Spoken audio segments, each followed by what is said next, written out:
said, if it's a clear employee-employee relationship, then the decision-making process for the visa officer is much, much easier because they can then understand.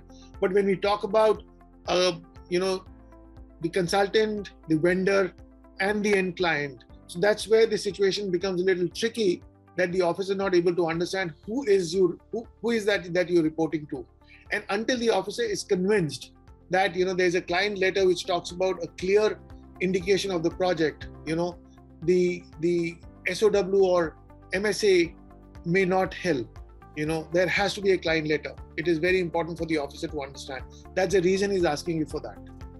So once a person goes there, they'll give him a 221G and ask him to get those documents. It is very important.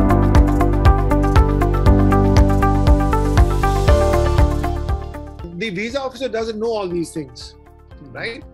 Because until you go and tell him this information, so you have to understand what question he's asking and how to frame the answers. All right. Now, let's understand why is he asking for a client letter. When you go for the visa interview, the officer says how did you got to know about this employment? You talk about that.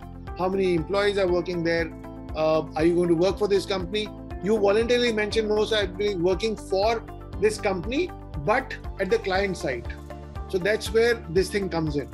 So you have to understand, let's say that there are a lot of large companies where they have in-house projects going on, and then your manager and other people would have an office there.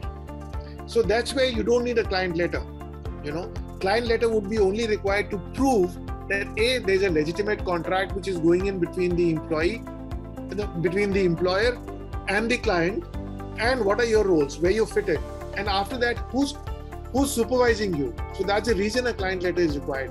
If there is a contract like this, the client letter has to show the kind of project one has to work for, what is the consultant's role there, and what is your role there, not the passport number and all. They have to justify the project, and what is the association between both the client and the consultant.